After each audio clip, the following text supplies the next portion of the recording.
there is based on the issues of the Christian education and by Pasmino, and based on the book, and I summarize the book, and I can deliver something that think one more time, and then we can get some idea for the Christian education that you are really interested in. I don't know how much you guys interested in Christian education. I'm really interested in, especially for following Jesus Christ. Without education is a part of discipleship, not just delivering the knowledge of the Bible and kind of teach. We deliver the truth and then help them to mold the characters and then apply the learning to their real life. That is education. It's not just delivering the skills and knowledge. So Christian education is you can see that the foundation and principles and practices, and we need all of this. And foundation means that basic, really basic frame for the education. And what about the principles? And then how can you on the foundation, what is the principle for the Christian education? So principle means that you gotta do this one and this one and this one, right? Education is a kind of education defines as a teaching and deliver the knowledge and skills to who really wants to learn. But what is the principles, and then what kind of knowledge you can deliver, right? Close to relate to the content. It's not a content, but more it's more basic, basic principles, right? It's not a you have to follow. You have to base on this one, right? Not the application though. And there is a two part of the think about the Christian education. One is never change. It's we call he called transcultural, cultural universal, and the other side is a cultural variable. So another part is go beyond the culture. Whether you live in Korea, you live in China, you live in Canada, and you live in Africa, one of Africa countries, it doesn't matter. It's a universal principle, axioms, right? We have to follow. Not follow, you have to kind of influence by that one. So what is the trend? Transcultural and stuff is transcultural is a biblical foundation, right? And the theological foundation and the philosophical foundation. That one you cannot change it. If you change the biblical foundation, we cannot say that that's a Christian education. Maybe, and even there is even though there's a lot Christian education, but still there's a lot of variation though how you approach the education, right? But biblical meaning is based on the Bible. Maybe interpretation is different, right? So for me, so if you approach with a liberal point of view interpretation, and then I cannot say the biblical. So biblical means that what I mean is that it's based on the tradition that the Christian thinkers and leaders established, right? Like Western, another class, and that's the biblical foundation, theological foundation. Theological foundation is about study about God, who God is, who Jesus Christ is. They kind of articulate knowledge from the Bible, and they may systemize the knowledge. That is the theology. What are the philosophical foundation? And just think about all the way back to Greek period and ages, and then long ancient Greek, Plato, Aristotle, and Socrates, and times goes by, and a lot of philosophical thinkers got influenced and delivered their knowledge to the next generations, and then that's going on. But maybe it depends on the culture. They adopt a little bit different, practice in different way, but their principle is their philosophical principle is always based on the philosophy that people think, who suggest, right? That's why that one is a biblical foundation and theological foundation, and then philosophical foundation go beyond the culture. What about the cultural variable though? We talk about the historical and sociological foundation. This is really based on culture, right? Just think about the Christian education in Europe, one of the European countries. Maybe German. Their education is totally different from American education. The European education really analyze and synthesize the knowledge, but American education is really analytical though. Analyze, and try to make a theory. It's a little bit different, And that's a historical, and so every country has a different education system. And look at this, and Western culture and Eastern culture or Asian cultures, their approach is totally different, right? That's a cultural variable, right? Depends on the culture, you can deliver the biblical foundation, theological foundation, philosophical foundation different way. We call this is a contextualization though, right? Contextualization. Contextualization try to adjust to their one of the culture that we are teaching, and without contextualization, and think about the biblical principles here. And but biblical culture is totally different from the American cultures, right? So we adopt this the principles and from the biblical culture to American culture. Biblical culture is very collective, but and American culture is really individualistic. Sociological foundation is different because see the society, structure of the society, how they run how the government runs the social systems, and what kind of the culture formed by in the process of their education or in the process of the life. That's a sociological foundation and historical foundation. You got to consider cultural variation, right? In American education is different from the other countries' education. There is a similarity, but there is differences.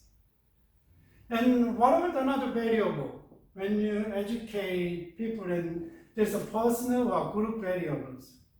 So if you really understand, if you really want to understand the people, this is what? That is a psychology, right? A lot of different branches of psychology and psychological foundation. So we learn behavioralism, learning and cognitive learning. That's there is a personal variable because I don't know, some people really like reading a book and they like to learn something through reading a book, but other people they are really used to learn through images and videos and like using the technology is different, right?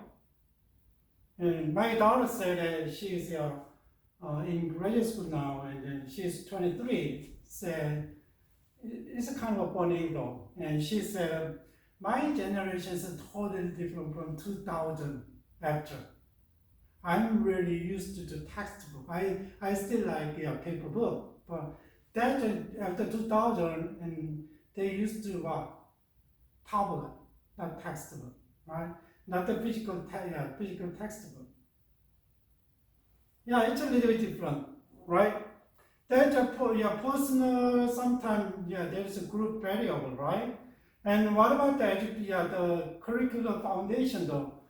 We learn the backward design curriculums, and then we don't talk about the education contents, but we talked about in the theological foundation, right? And that's how can you design the whole things to educate people effectively, right? That's a curriculum foundation, curricular foundation. And what is the teacher's role? What is the student's role? What is the methodology to teach? And how can you evaluate your curriculum like this and right? And then there is a basic education principles. Depends on your philosophy and the goal of education. If you see I don't know, you guys get the handout from this school or this class, and I made a little bit simple handout, and then but still in the first page you can see that the course description, or is it the not course description, course description, and the program description is what you can see what this program is aiming for. Right? And there's educational principles, right? What kind of thing, principle you can apply and you can achieve through education. And education practice. We try to apply the philosophy and the other foundation into children's ministry and children's education and adult education and family education. So kind of different areas. That's a practice. And when you try to teach, we're gonna consider all this area as a Christian. This is not a general school. I don't want to say secular school, but I want to say the general school's education. So the general school's education is totally different from Christian education, right? The basic foundation, the goal is supposed to be different. The Christian education is more extended to what? Forming the characters, right? Spiritualities and growth in faith. That is a different area of education. So we're gonna go over and then think about how this one is gonna apply to, and then we can get and think about more, and then that's today's lecture. What about the biblical foundation? If you read the Bible, it's not only, education is not only some people. Sometimes, parents, and sometimes children, sometimes priests, sometimes, leaders of the community. So it's really, diverse. And then sometimes you gotta teach the other nations. How can we put all things put together in our education, in your ministry? How can you to teach about God to over the people who live in different side of the world, right? What about my neighbors? What about the people different race? What about the people are really different from we never seen before. Look at this biblical foundation is Deuteronomy chapter 6, 1-9. And this is really focused on family and parents. How can teach your children? Right? And then from this one, we can get some God's commands, foster loving obedience. And it means that education is not just to deliver the knowledge and let them obey God's word in actions. So that's why teach the children like this, not forget the word of God, and then look at this, and you shall teach them diligently to your children, and shall talk of them when you sit in your house, when you walk by the way, and when you lie down, when you rise. In any situation, you got to teach the word of God to your children. That's education. The education is really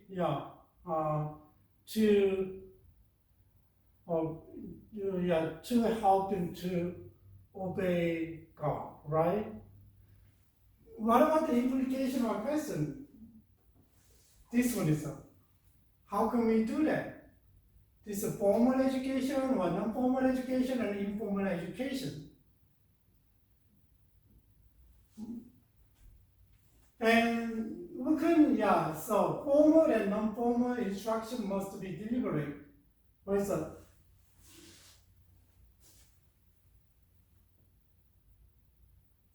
Just think about, you shall teach them diligently to your children and shall talk about them when you sit in your house, when you walk by the way, when you lie down, when you rise, when you behind them as a sign of your hands, when you be a front leg between your eyes here, right? It's not non-formal, not informal. It means seminars like that, and non-formal like home education. Maybe it's a part of your formal education at church, and then you can teach the word of God, right? And educate your children. What about another example is that Deuteronomy 30, 11-20. It's about, so audience, and it's about nations. How can you teach nations? You've never seen them. You don't know their culture. You've never been there. Right?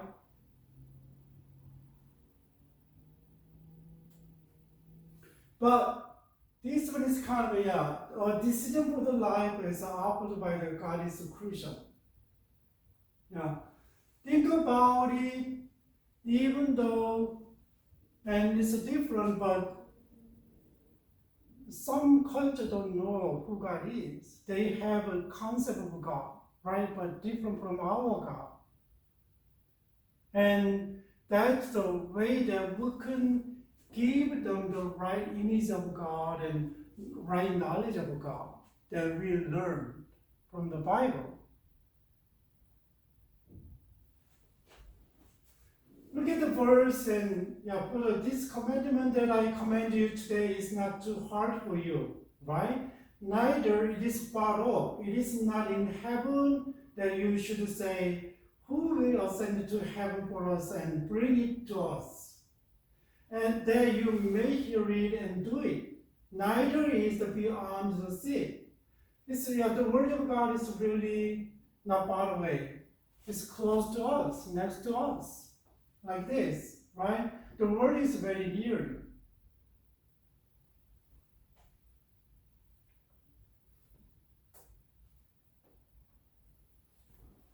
So that one is you can see who God is, and then if you go over the other countries and then there is other cultures there and they're gonna settle there, and then don't compromise with the other God, knowledge of God and other God, and then just keep serving your God. Think about the priority of the education though, right?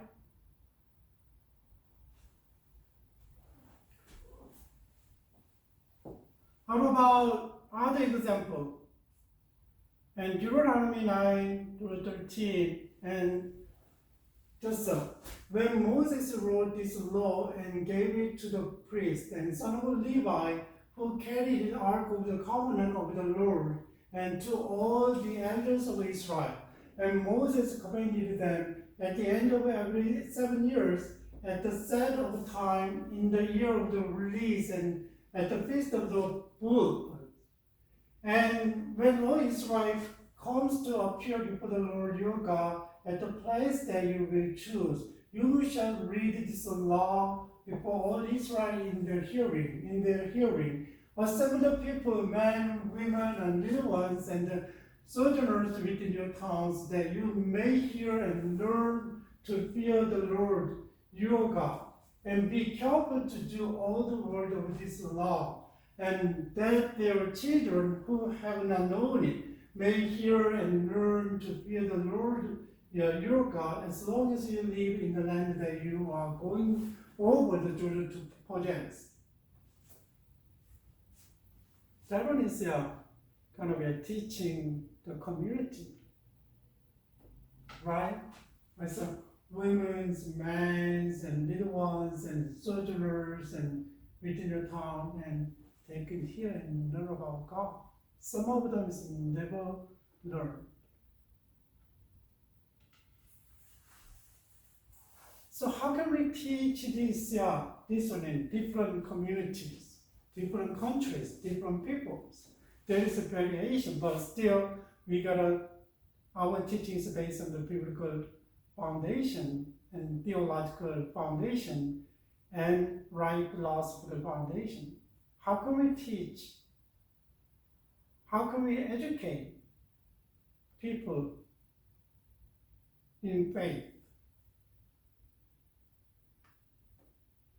That one is another one is and Moses, and we could see tons of the examples and the different people and disciples and faith community and churches, and then they are the audience, right?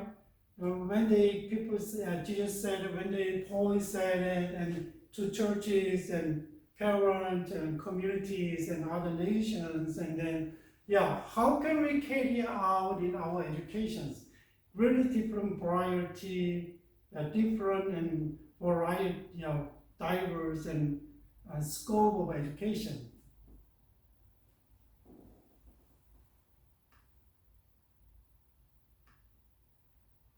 Here is the model that he suggested, and there is education is there is like a diamond of baseball, and there is education for worship. In the center of the education is a base home loving community. So we gotta teach them to worship God day by day in prayer, in praise, in His Word, right? In His Word. But how can our education is kind of relate to our community, Christian community, right? And just think about that one. It's a koinonia. It's a fellowship. It means a fellowship in community, Christian community. Just the education though. How can we build one another in God's word? So we have a different cultural background. When you go to other churches, I go to American, to white predominant Caucasian church, right? And maybe around more than 80%, they are more than 70% is older people. Just think about it. How can we understand each other?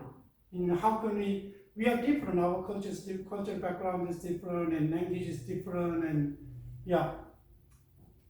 But how can we have a good fellowship in Christ? I don't know. So,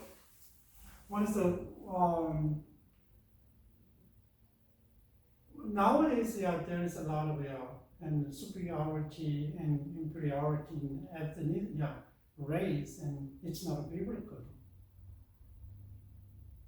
There is no partiality. Whether you learn or not, and whether you have or not, there is no partiality in God. I don't know. Maybe their idea is formed by ideology of the politics, or colonialism and imperialism. They wanna exploit the nations, and they rationalize what they nationalize what they want to get from them, and then maybe this one. So church can we educate this one, and what is the education for the proclamation, and then what is the Jesus Christ has done for us? What is the good news? We got to proclaim to the people around you. It all go around our community, whether you have a chance.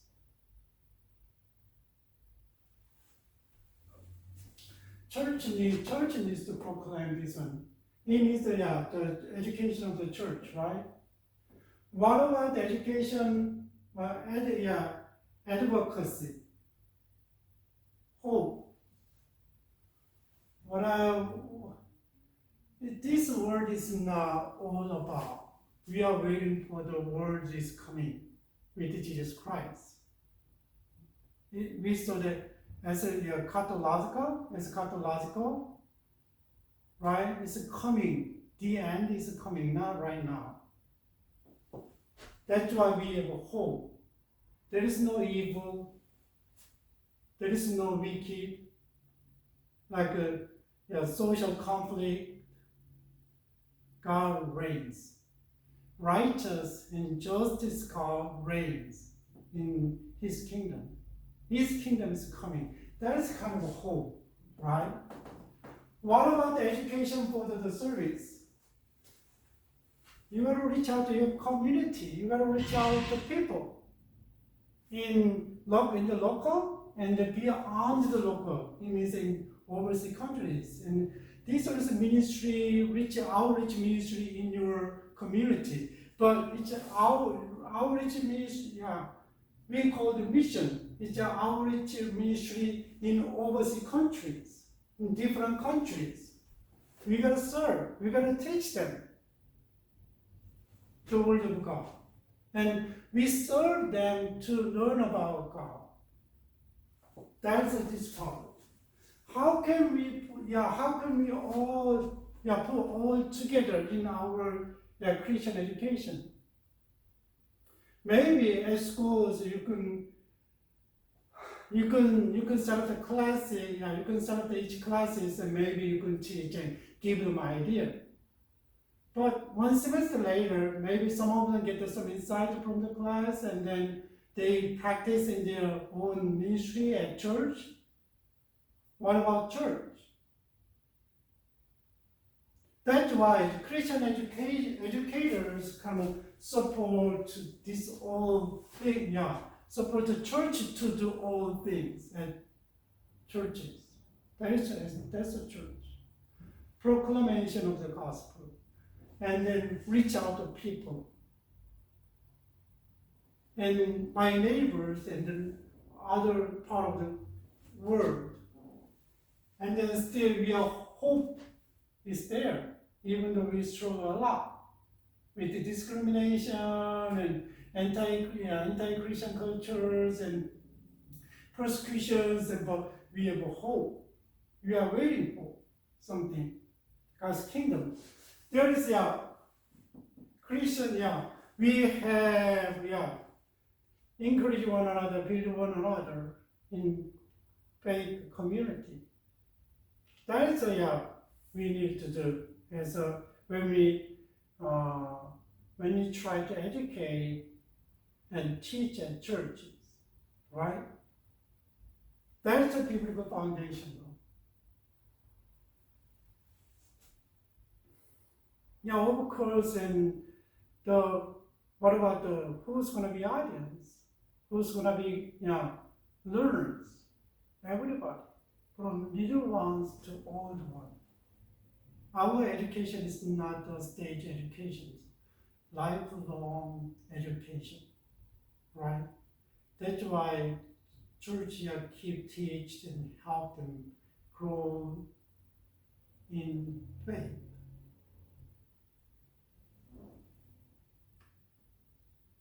What about the theological foundation? So, biblical authority.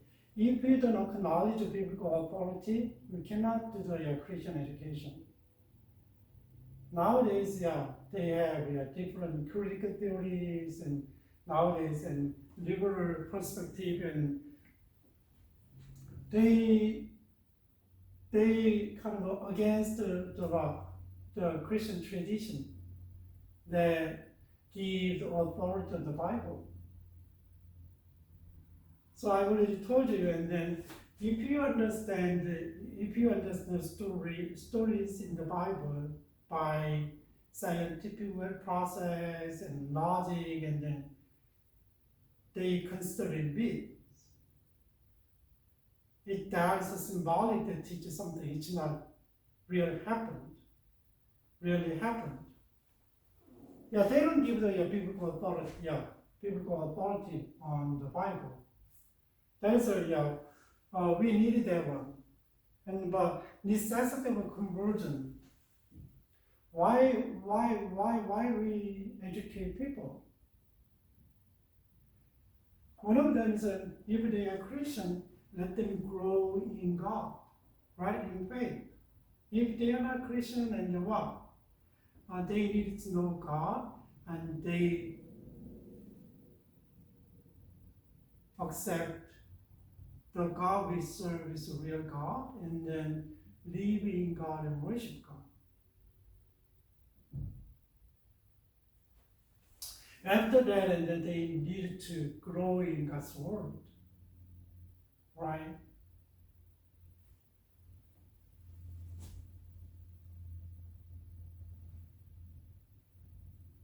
That is kind of a necessity of conversion. So, just think about students must know the moral law and implication of the Christian ethics for morally responsible persons. That is nowadays, when you see that there is no public morality and ethics, and it's kind of annoying.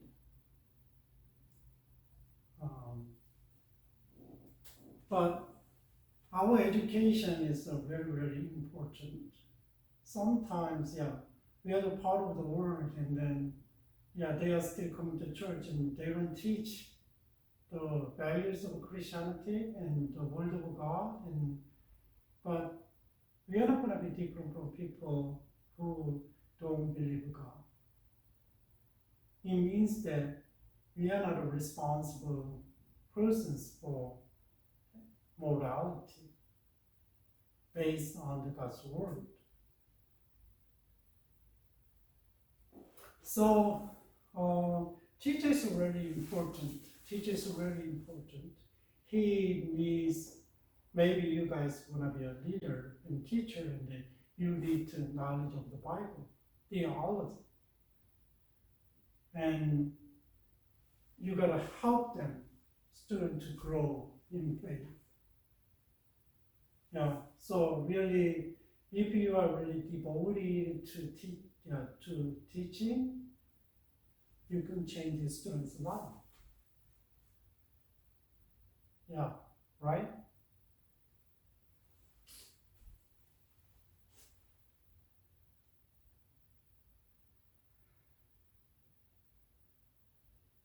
And it's a kind of, Christian education is the process of transformation little by little. You are different from 10 years old, you are different from 20 years old, you are different from, when you become 30s, you are different from 20s, and when you are 40s, and you are different from the 30s, right? That's a transformation process, and as you getting, knowing God more and more, your life is going to be transformed up to, God's Word. But this is a lifelong process. It's not up to college. My education is not done, but still a lot of professionals has and continuing education, right? They have to develop the knowledge and skills and continue, But we are not the professional in jobs, but think about it as a Christians, our life, we need to know who we are, and then our life needs to be holy, and sanctified day by day. That's why. So we're going to work with the teachers and the Word of God, the Spirit, and parents, and help them to students to change and convert to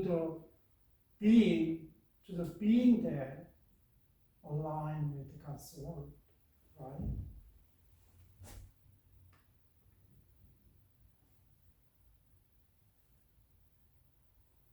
But our education, theological foundation, and you gotta know don't downside and degrade the work of Jesus Christ related to the work.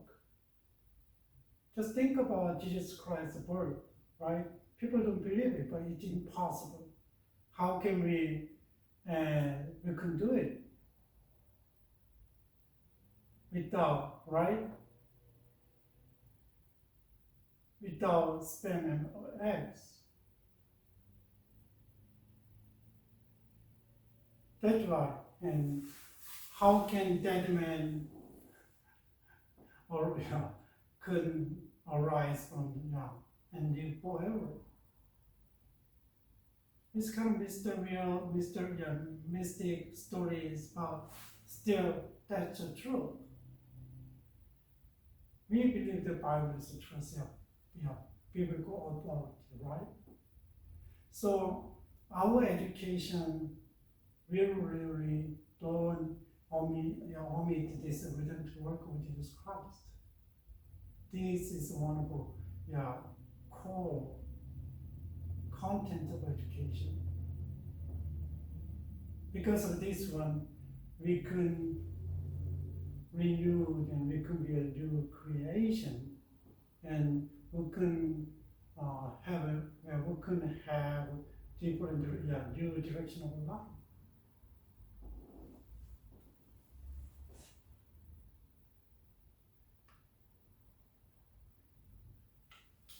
Yeah, there is possible relation between Christian, Christ and culture. I don't know whether you have, and there is a lot of different understanding between culture and Christ.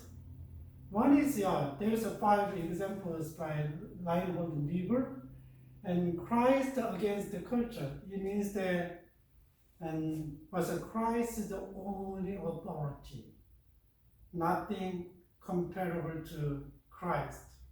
So the claims of the culture are to be what? Rejected. Culture is nothing. No, we don't need a culture. Only Christ. That is Christ against the culture. One of it's really, really radical Christians, super orthodox Christians. But the Christ of the culture, and the Christ of the culture is the Christian system is a different from culture, not in kind, but also in quality. The best culture should be selected to conform to Christ. That is kind of it's there is no any conflict with no conflict between Christians and Christ and culture. Don't you think so?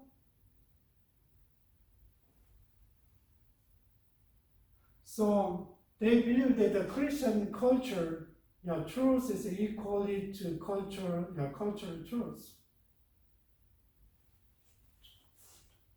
Not really, right? If you see that a lot of things are against our culture. What about one of the examples is the sexuality, right? Sexuality. What about the Christ above the culture? The reception of the grace reflect perfect and complete culture. So although there is no smooth curve, continuous line between them, they try to adopt culture, right? And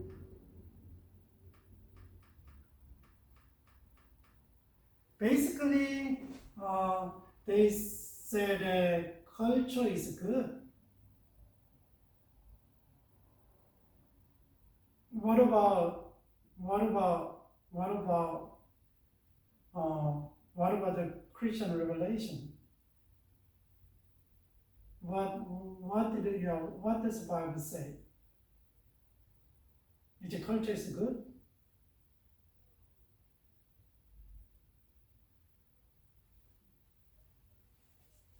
No. Right?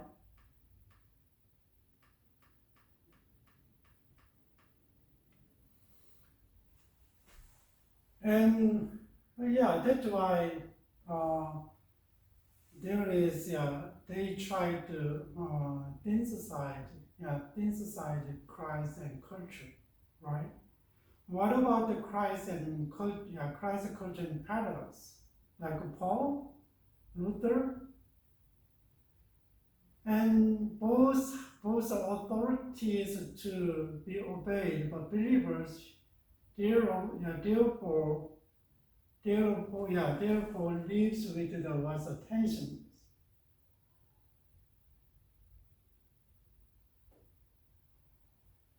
There's a difference there. It's a paradoxical, right? Paradoxical.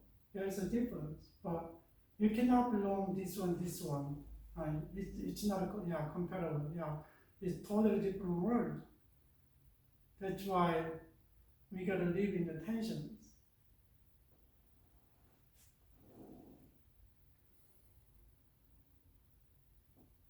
So we gotta interact between Christian culture and then Christians and Christ and culture. Right? What about the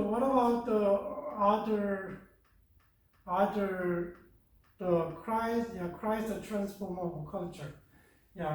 culture reflects the fallen state of a person in Christ, a person are redeemed and culture and can be renewed and so they glorify God and then promote God's so that is a really reformers. Just think about creation and the fall and Christ's redeemed and open the way to reconnect with God and try to go back to we are hoping to go back to the original creation, right? But still, as a Christian, and we are renewed, right? We are a different person, new creation, and then go to the world and be a salt and light of the world, and transform the culture to be like a Christ.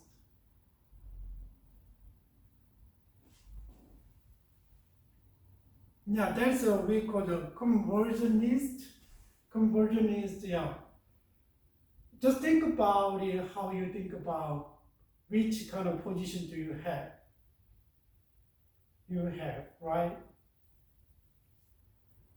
Personally, I'm really thinking about this, Christ, the transformer of culture. And I'm really agree with the Christ and culture paradoxical in our life.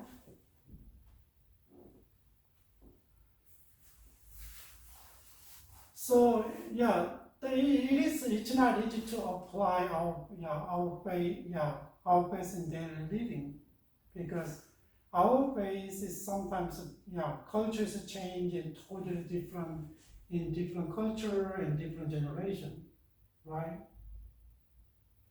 How can we continue to teach and educate people in faith?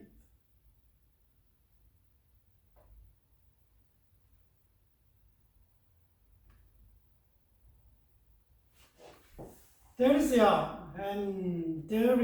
three aspects of the perspective of education, and there is receive the reformed perspective. It's like a traditional Christian way, and restructuring, reforming perspective, and reflexive liberation perspective. Reflexive. Just think about Orthodox and really conservative, fundamentalist. They don't open their perspective to others, right? Like against the Christian, Christ against the culture. And they are really closed, and then they really traditional culture taking. So taking the traditional way, Christian culture. So one of the problems is that sometimes we ignore the biblical culture, but they formed their own culture in their own culture, right? Not from the biblical culture. And just think about the Western Christianity, though. Do you think that that's a true Christian culture? We are really used to the Western culture, but if you exposed to Eastern Christian culture, it's totally different from this. I think in my background of originality is close to the Eastern Christian culture. But from the early childhood, we educate with Western education system, and we are really contextualized little by little, unknown to Western culture. So really determined, already set, but it's really conservative, conserved what they learned, what they have from the past, and there's no way only this one is true. The best way that we can serve God, we can learn, we can proclaim the God. Right? Already already kind of decided, and then that's the destiny of a human being, like this. Nowadays, conservative Christian mostly fall under this category, but if you are a little bit open and think about the culture the knowledge that formed at the time's culture, and then how we practice over the time, and then how our original intention is changes, and then try to reconstruct the past knowledge. That is restructuring, reforming perspective. They are close. It's like a chameleons. Depends on not the chameleon, but trying to consider the both sides and receive the reformative perspective and reflexive liberation perspective. Reflexive liberation perspective is really open. Sometimes it's like too much. Each one of each debate in contextualization in missions. It's really hot potato in missions. Just think about one of the examples is that when you go to missions, and then if you share the gospel with a Muslim, and then they cannot leave the society. I know the family members found that he's a Christian, they're gonna kill brother or sister, daughter and son, whatever, right? So a lot of people said, okay, they are Christian, but they don't have to say in front of people, but they can go to mosque and pray, but not pray to Allah, pray to God. But they live in the community, right? It's just pro and cons, a lot of debatings, but that is it's really different. Contextualization is a really, really big issue in missions. What about the futurist culture making? They make just think about open to others and adopt and make different things, and then we create different things, right? That's true. They are not stagnant, but receive reformed perspective, maybe stagnant with their tradition, but there's innovative, always try to renew and make better. And they are not afraid of changing. Change. They think it's a better way, but I don't know, change is all the time good. Just think about it. We are very innovative and really radical in changing. Sometimes, so we lost what we had, right? It's a really big issue. Sometimes we change, and then the outcome is totally different from originality. And my English is a second language, and then I really struggle with writings, and still in my dissertation, and then if they are not lenient, and I'm really struggle. That's why I write a paper and take to the writing center and proofreader, and then sometimes they are qualified, and school qualified them, and sometimes they work for a while, and then they know how to fix the foreigners' writing. And even though almost I take 3 steps. I write, and maybe my daughter read once, and then I take the writing center, and then I take the sometimes either one, and sometimes I take the proofreader and then turn into my paper. But through the process, structure is totally changed, right? But think about it, this is what I meant before? Yeah. My point is that, yeah, innovative and change, yeah, I think I'm a really radical person to participate, yeah, make something better, but still always think about why I'm doing, where's the goal, based on what. Yeah, that's why they are really accept and open, and there's a relative, and relativism is kind of dominate, right? And there is no truth. Who is right, who is wrong? What about the voluntarism? That is a kind of determinism, and voluntarism is kind of totally different way. And okay, someone is to do this one, and it's okay, you can do it, but there is no set of process, set of way to go. Yeah, think about the kind of approach, and then, so what perspective you guys have? Maybe not this side and not this side, maybe it's a mixed eclectic with the three of your perspective, right? I think I have.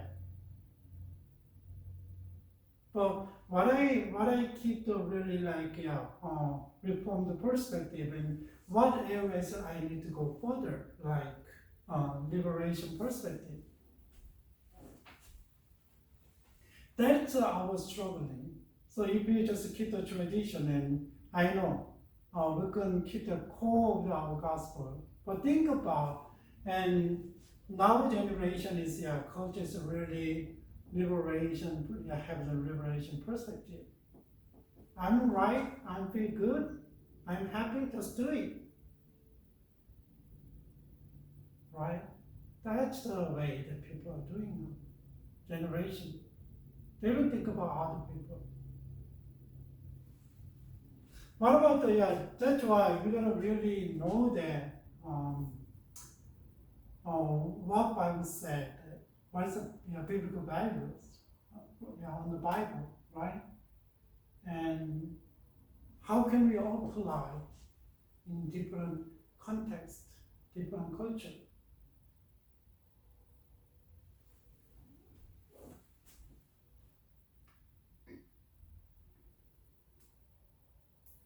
Yeah, philosophical foundation. So last time we go over when we talk about postmodernism, existentialism, and realism, right? And and what is that one? One of the last one. Here is it.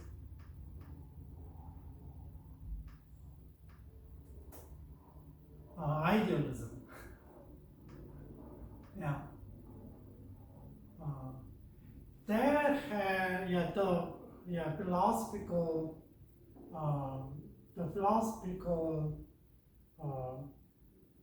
orientation and philosophy have a different worldview. How you understand the world, right?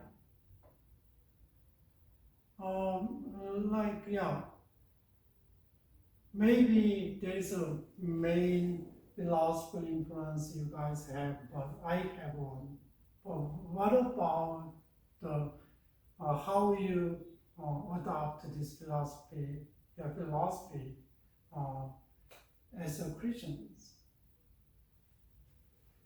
So worldview is really important, right? And it is related to how to understand the world.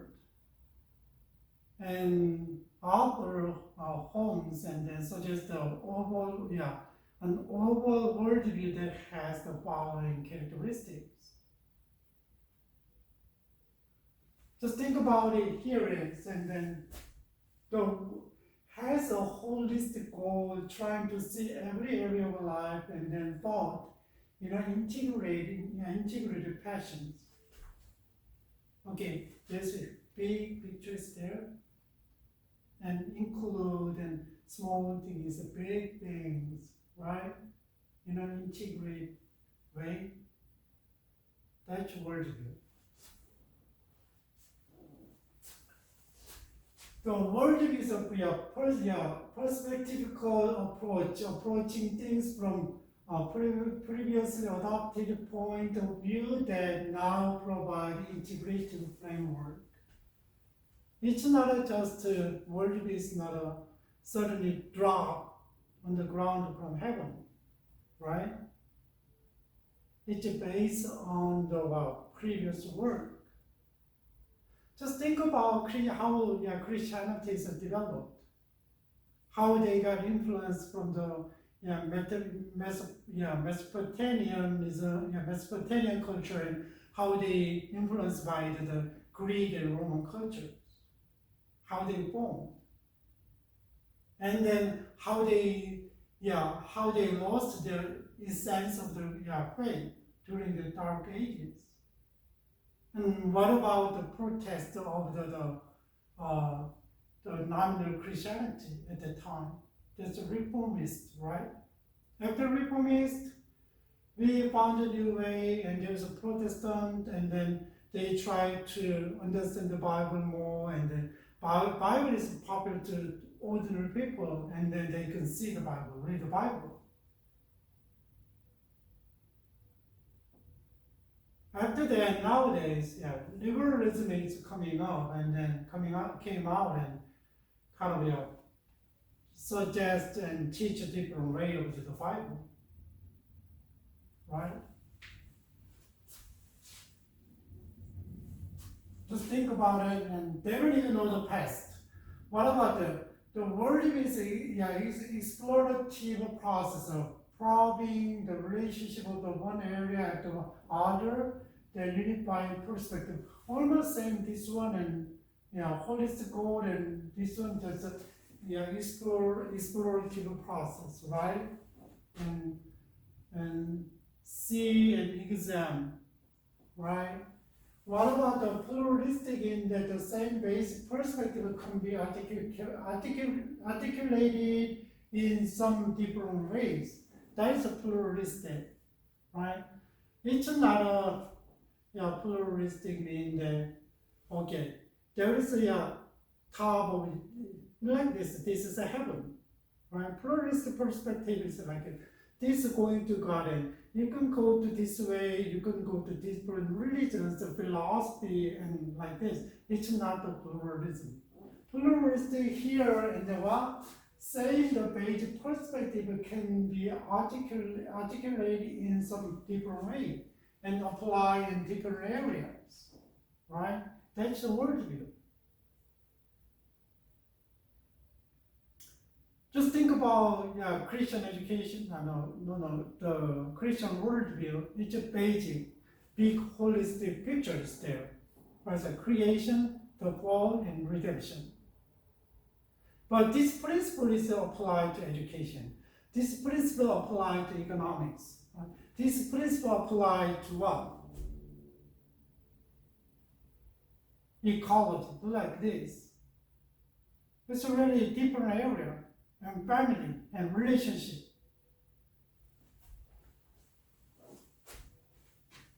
So worldview has action outcome for what we think, what we value, what we do, right? Do you think that Christian education? No. Christian worldview is think about what each category is kind of you can align to the worldview, Christian worldview, right? But it's a value, action value.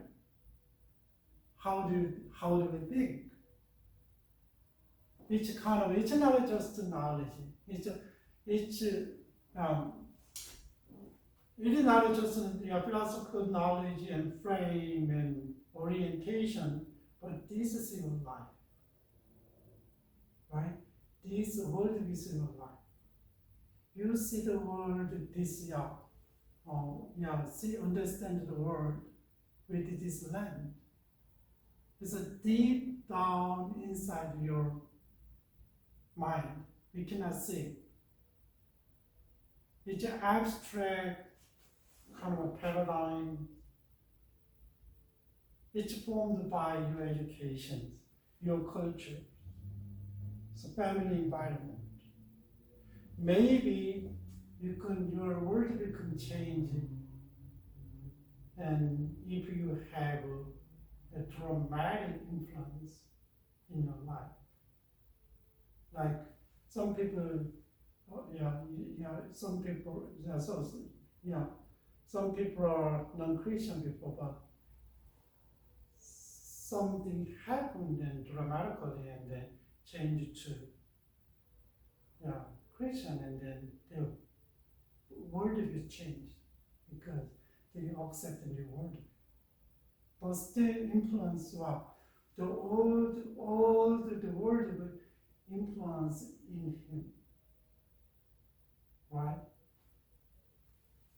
That is the hardest part though. One of the things is that like drug, and then someone who got into drug and then tried to get out of it, and it seems like it totally get out from the drug addiction. But still, always temptation is there. When you have a hard time and you wanna just forget everything, there's a way that you can do it. Handle yourself. It's too stressful. You wanna get out of the stress. That's why they go back to drug. You just go to the different world that I never been, but forgetting everything and just in the whole some stage of your mind unconscious, and then you forget it, but it's not real though. Maybe a few hours later you're gonna come back to reality, but you wanna avoid the reality and keep doing drug, and that's why they are addicted. I know some people who try to get out of the drug addiction, but when they have a hard time, went back.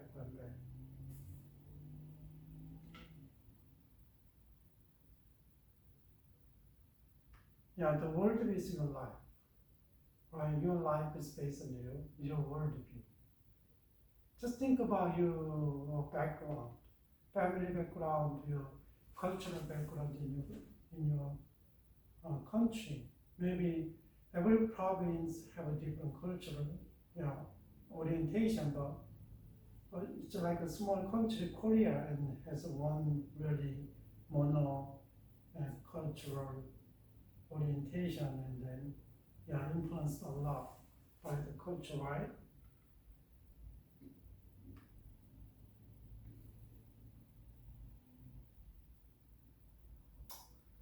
There is a philosophical question in forming the philosophy education by Noam Zong. He said, when you try to form your philosophy in education, think about these questions. Basis of authority. What is the basis upon the all thinking rest? What is there? What is the foundation of your thinking is coming from? Nature of a person. Who are the persons involved? Who are the persons involved? You and me and different people, right? Just think about in your ministry setting and the field that you are really interested as an educator. What about the purpose and goals? What are the purpose and goals in education? Structural organization. What structures and by in what structures, by what agent are these purpose and goals to be realized.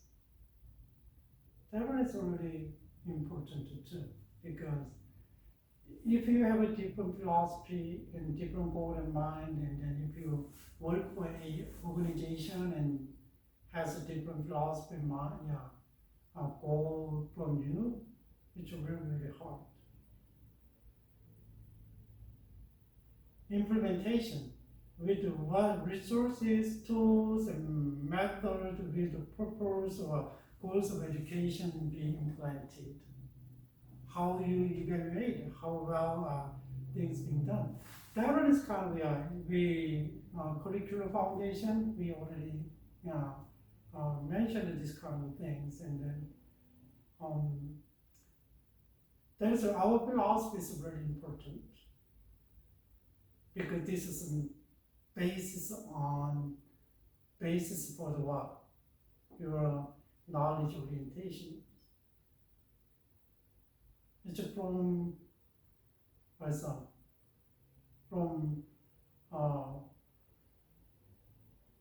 monothesis or polythesis, atheist perspective.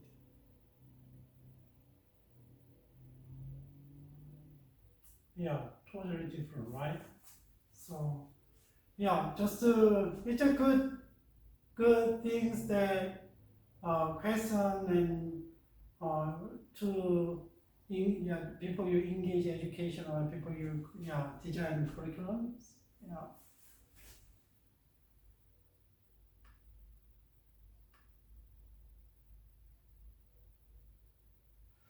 We went over the modern philosophy of education, the foundation, educational foundation, the perennialism that really emphasize the cultivation of a rational power along with academic excellence. Perennialism is really get was a prototype of education from Western civilizations. So from that one, they try to teach in how to be successful and how can we make better societies.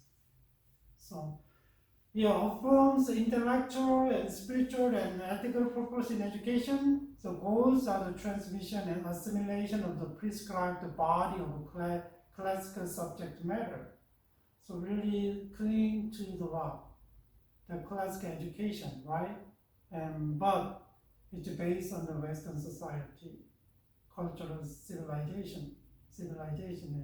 Teachers, academic scholars, philosophers who have a grasp of a vast area of knowledge and wisdom. The primary setting is classroom study and liberation. There is, maybe our Christian education is a lot of time and so Christian school and college and high school and elementary school maybe similar to this one, right? What about the essentialism? Essentialism is a stress academic excellence and cultivation of intellectual and then transmission and assimilation of prescribed it's the same as the perennialism, but learned through the use of the careful observation and reason. That one is a little bit open, right? They can see, they observe something and have some logical process and then learn. The content includes fundamental academic disciplines and the master of basic and advanced knowledge. It's really classical education. The essential in modern scientific and experimental inquiry and classical studies, right? It's based on that one, classical studies and then essentialism. The classroom, library, research laboratory, and recognize the intellectual and spiritual and ethical purpose in education, right? They don't deny it though, as spiritual part of education. But behavioralism came out, it's based on the psychology and came out around 1930, 40, and then strive to form persons function with efficiency, economy and precision and objectivities. Do you know? There is a stimulus and then reward, respond, that's a basic brain.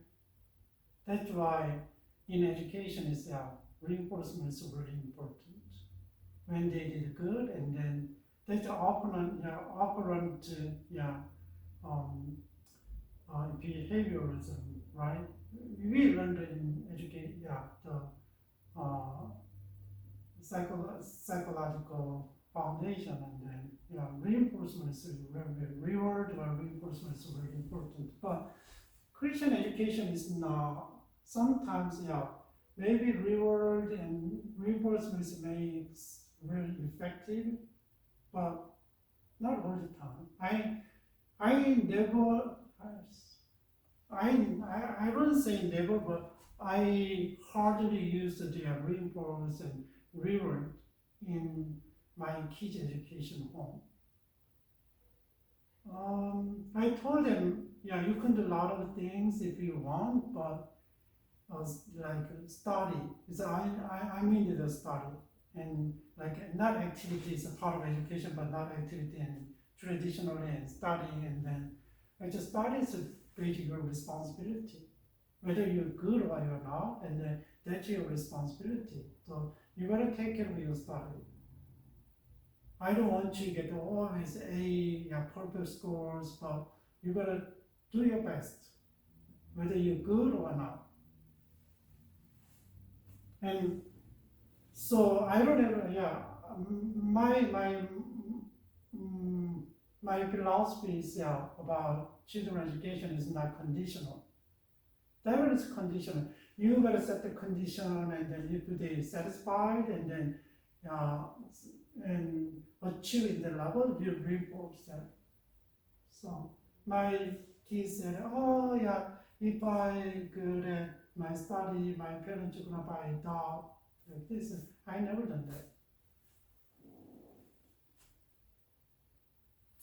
The setting is controlled by instructional environment. So this one is kind of I challenge it by the human autonomy. So we can do something by ourselves without reinforcement and reward. Depends on how you educate. Progressivism is both the development of reflective thinking of social problems solving and democratic relationship and growth. Diversity is not a traditional essentialism, and strive to enable students to learn how to learn, adapt to a changing world. It's a kind of education is focused on the problem solving, right? And give them a lot of room to participate and learn by themselves, right? So content is really comprehensive and unified, exposed to problem-focused studies and through the reflective thinking of the scientific method and the use of the democratic process. It's not like teachers is teaching here and then give them information and then memorize information, and I don't know whether teacher doesn't know whether they apply and integrate the information to with their environment or in their life.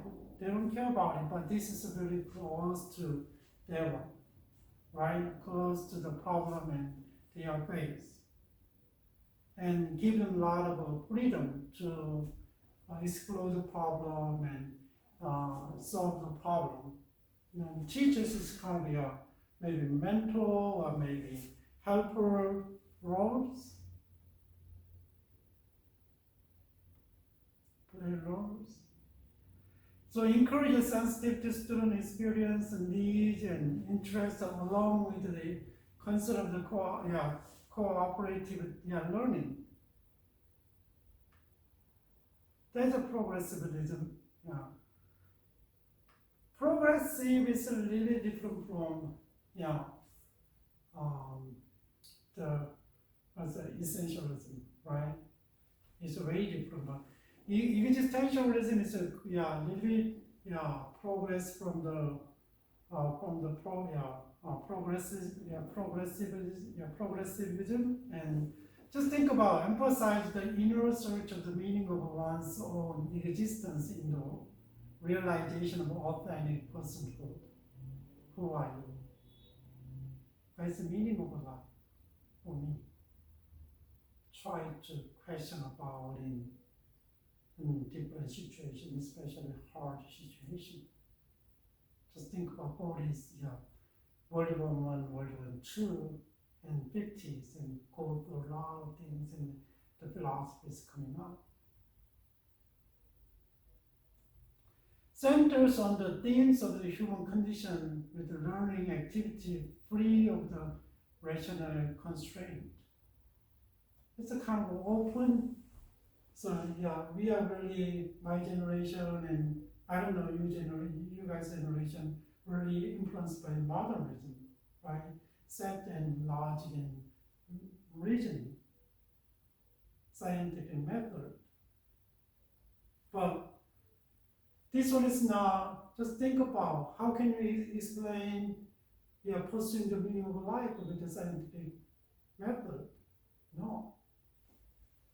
Everybody has a different, right? So teachers are fellow inquirers and affirms individual concern and the place of a personal choice. Values authenticity and integrity, emphasize personal responsibility and encourage the creativity and conformist discovery of a student.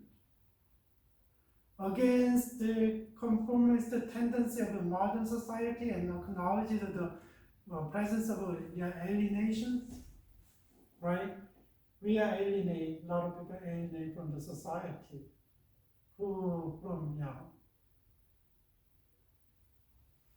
That is a basic terminology there, the alienation and meaning and integrity, authenticity, in education.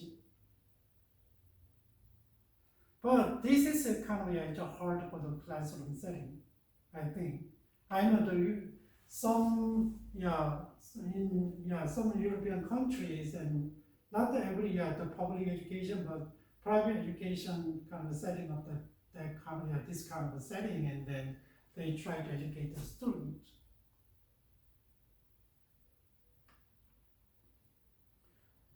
Postmodernism. And after modernism, they kind of reject the logic and rational reasoning, right? They wanna more learn about the experience, their feeling. So more participation than the representative strategy. Like a classroom, and you teach all kind of knowledge, but they will not see and they will not part of the education, right?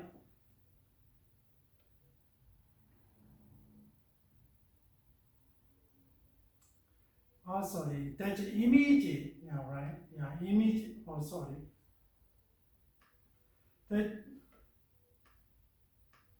That's image driven, the world-based, they are really used to the images and the letters, and they are really connected feeling than the individual focus.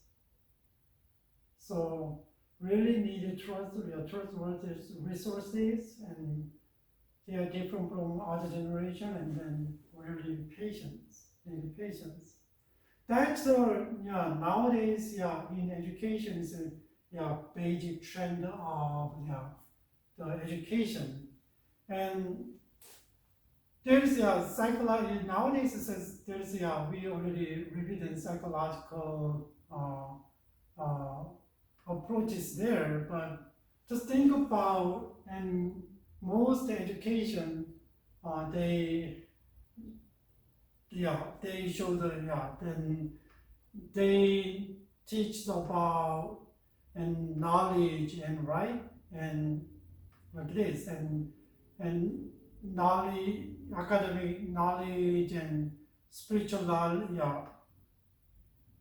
there's a, and they forms like intellectual and spiritual and ethical purpose in education.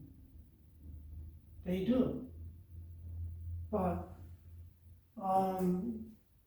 the classroom teaching is it's really limited to teach about this one.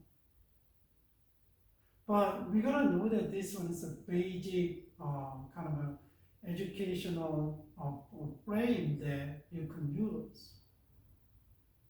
And think about your audience, your student, who's gonna be.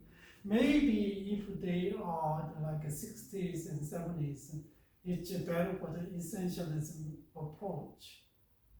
But if they are like 20s and 30s and millennial generation and the Gen Z, and then they might be better with the postmodernism. Maybe millennials, maybe with existentialism, they always think about pursuing the meaning of life. But our basic philosophy is different from them, right? Just Christian education is a different philosophy, right? Here it is, and then just think about there's formal education and non-formal education and informal education, right? Maybe formal education is like schooling, and non-formal education is kind of intentional educating, and what about socialization, and informal education, socialization and life experience is a different though. But we gotta use all things. And when you teach at school, at church, just think about it, and which one is formally you can give them lecture, and then how can you mix with informal, and then how can we mix the non-formal education. So when I design the class, I always think about it. How can we make our education effective? There is a principle. It's supposed to be, formal education. Give them lecture, right? There is some activity and discussion is there. That's informal. Non-formal is sometimes we can invite someone and provide seminars and then provide in-depth knowledge of different areas related to their topic.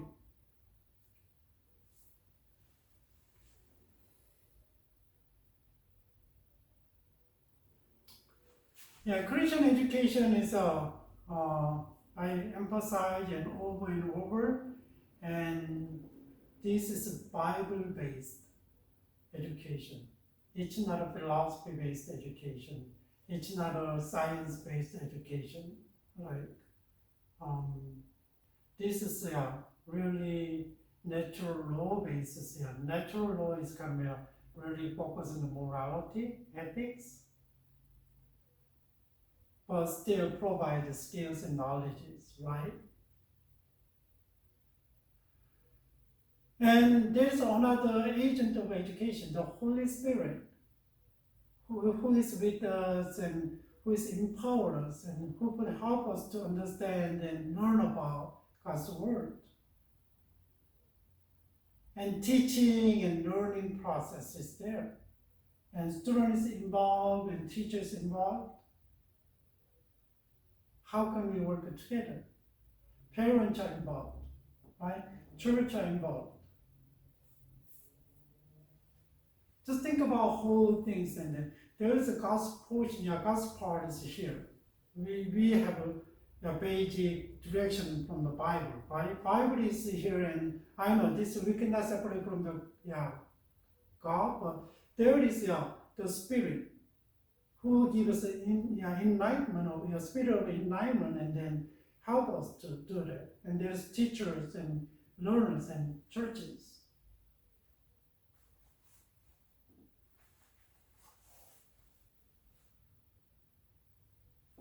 So our education is just to think about it. It's not just philosophical education. This is not a ordinary education like at schools, and this is really different. This is a really different worldview based on the Bible and based on faith on Bible, in God. That's why we need to know how to implement our education, right?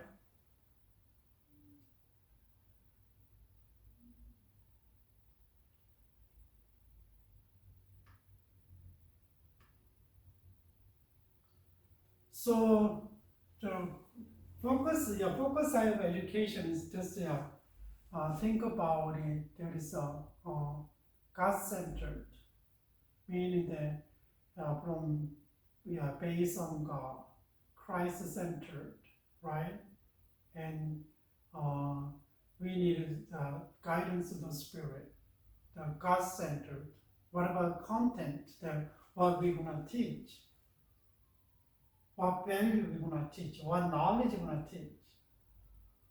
Sometimes the content is really important in Christian education, and if you don't integrate your knowledge and with other knowledge, Christian knowledge and with other the knowledge, scientific knowledge, it's really, really hard.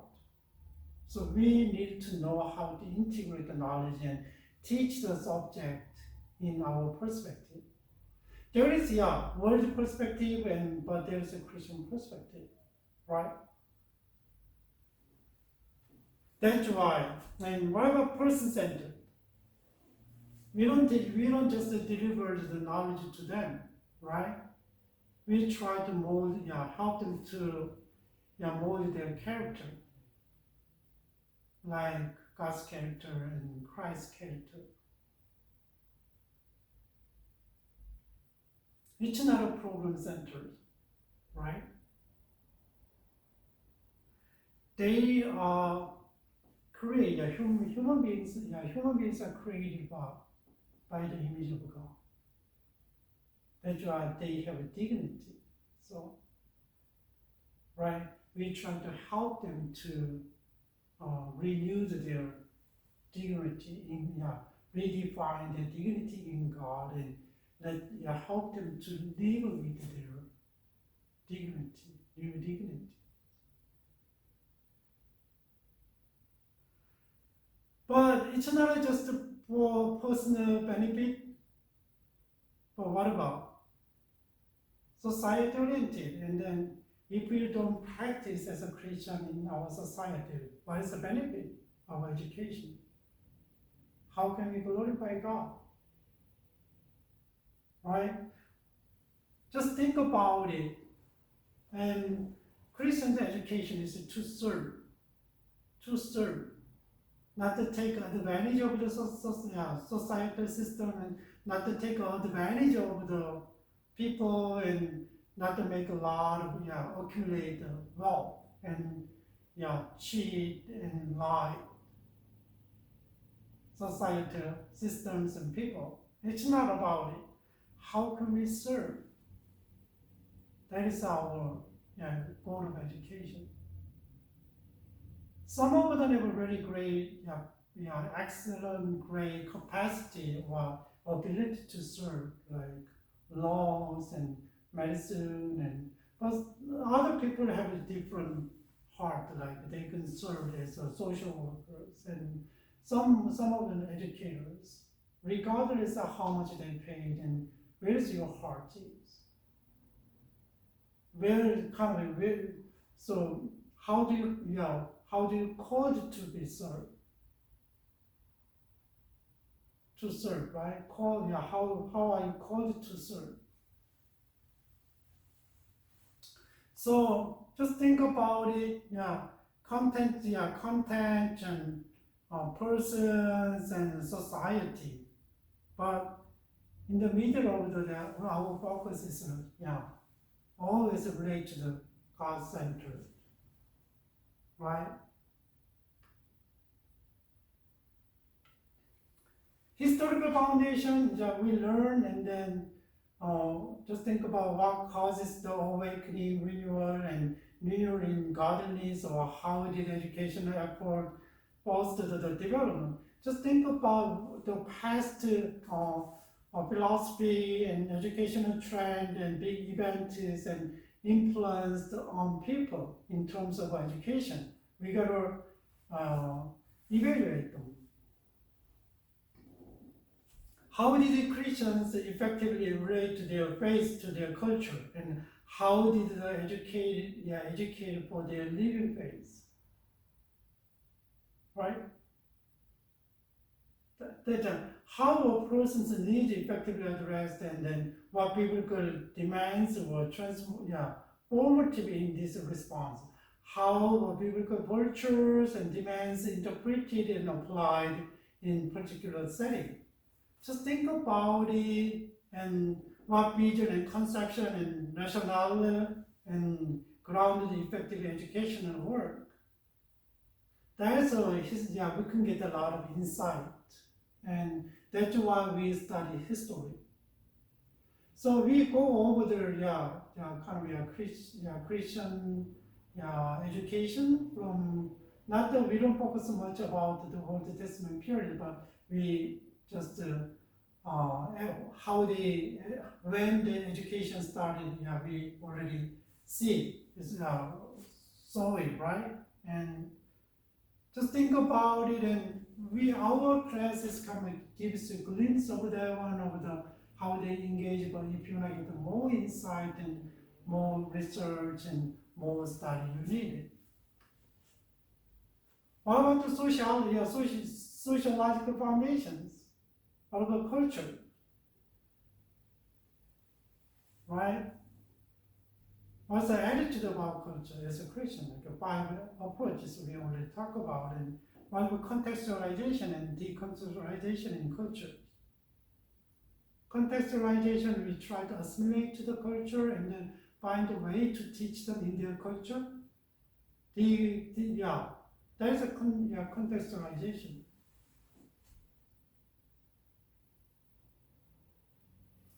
There is think about one of the paradigm he suggests, and there's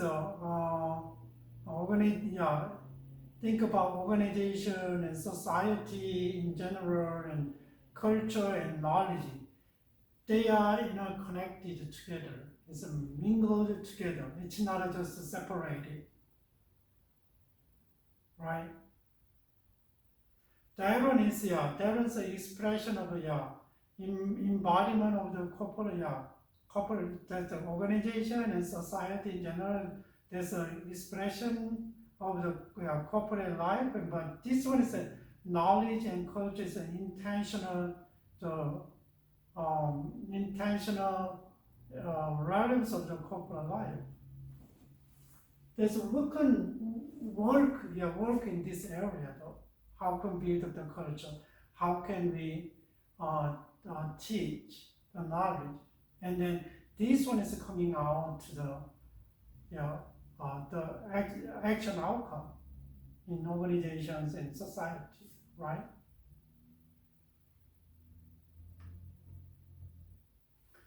What about the psychological foundation? We already reviewed. Psychology really focuses on understanding individual human, not the group and structure is a sociology. So structure is a sociology, is a people, a group, a person, and the people is really the psychology talks, right?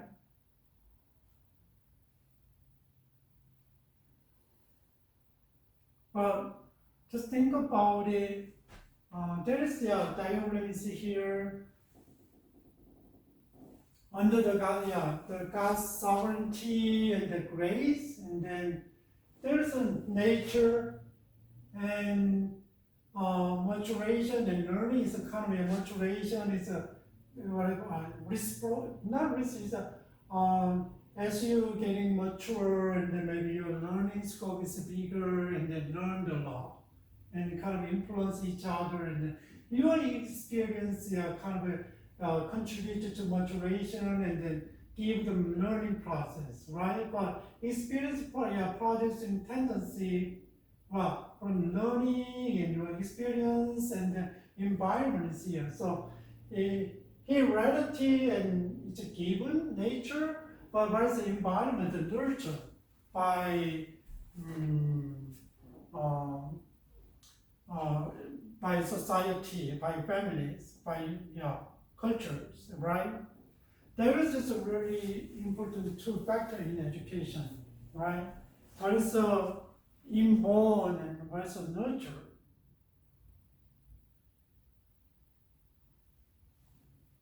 That is the education though. So when you understand the human being, nowadays, we are really focused on this way in psychology and the environment and aspect, but it's a challenging the heredity aspect, like homosexuality, and then try to explain with the inborn brain structure. It's different. That's heredity, right? But other studies that social nurtures and environment is really contributed to the homosexuality, but we don't know, right? We don't know. Some studies and support, and some study and dissupport, and some study and support, and then it's hard to explain. But nowadays, people take the position that research that to support their opinion. It's not balanced. That's a psychological foundation. So always you gotta think about God's sovereignty and His grace. Sovereignty is kind of what is that? It's like it's planned in God's hand. But grace means that even though you deviate from the way, that still forgive you and you have another chance and nurturing to follow the way, right?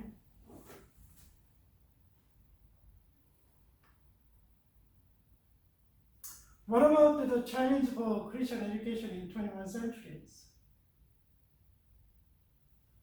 We are thinking about a little bit different structures and then a little bit we are giving more idea and refresh our idea, and then what about challenges for Christian education? Just think about families. Family structures changed in a lot, like from the 20th centuries, right?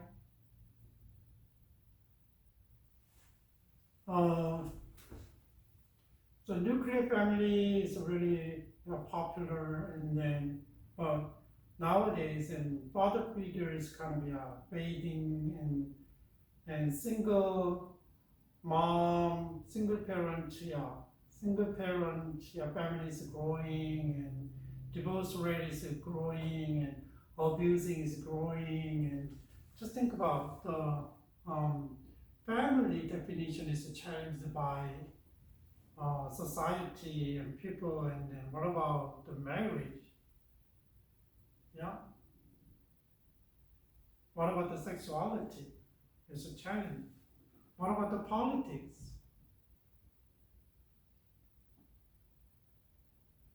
Just think about the American politics and then democratic and different cause of the politics, and what about the Republican? They pursuing different things, different perspective. But now it's really polarized. Just think about the media, and then which political, depends on which political stance the company, the media takes, and then they twisted the news, right? Even we watch the news, we a lot of things on the base social media, we are not sure which one is true. Because just think about broadcast is different. They show the different scenes, different stories, report different stories. What about the other lot of small and personal media posting? Politics is really big challenge, right? And if we see the American society and when democratic rule the countries and then more, maybe, for me, in my word, and more liberalized, right? More freedom.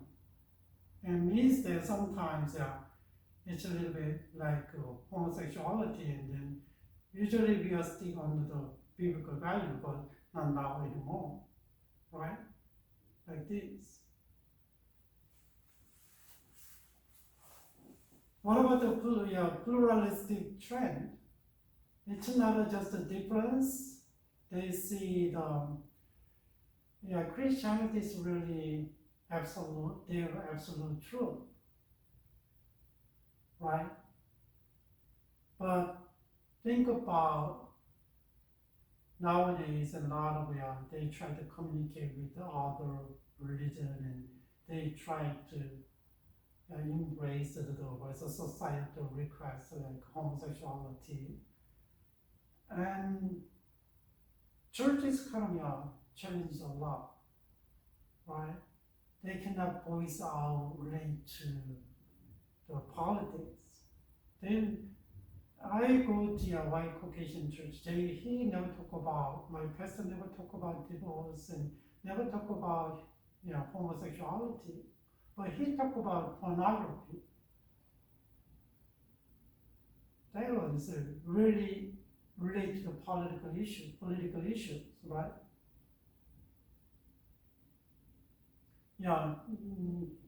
The church turned and the society turned to anti-Christian culture. They tried to attack the Christian business and the Christian schools and to accept the secular, their own agenda. It's against the Bible, biblical values. Just think about society, and they say they voice out for inclusivity and then diversity. What is the diversity? What is the inclusivity? What is the inclusion? It's the inclusion. I think it's inclusion is the right word. What is the inclusion?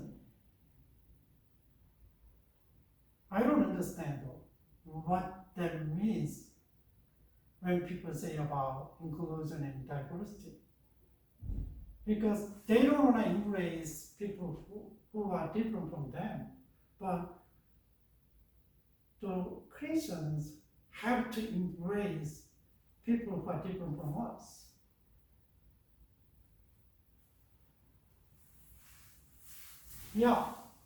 Christian schools nowadays allow losses because of that.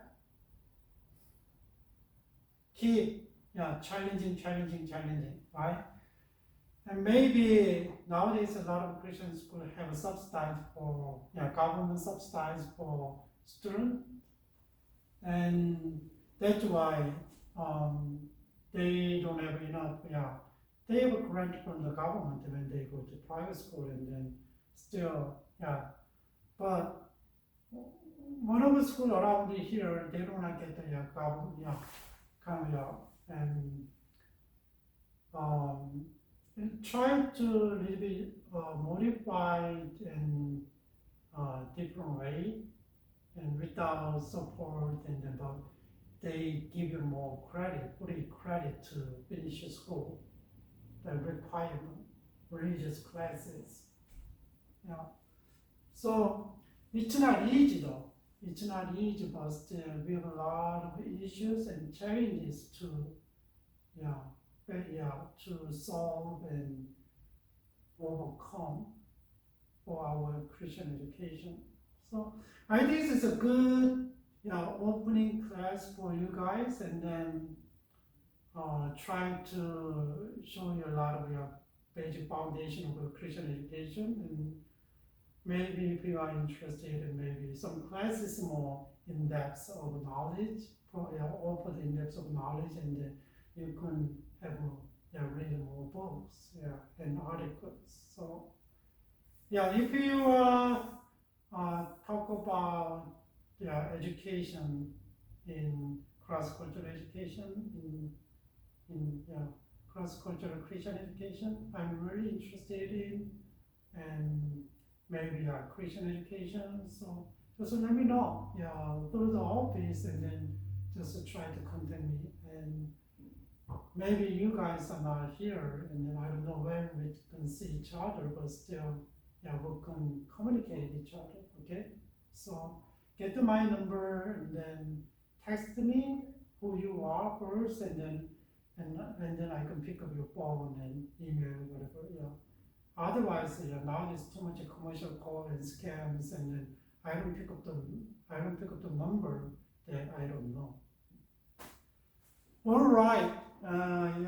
Thank you for being with me for 10 weeks, and then I hope you got some glean some for Christian education, and then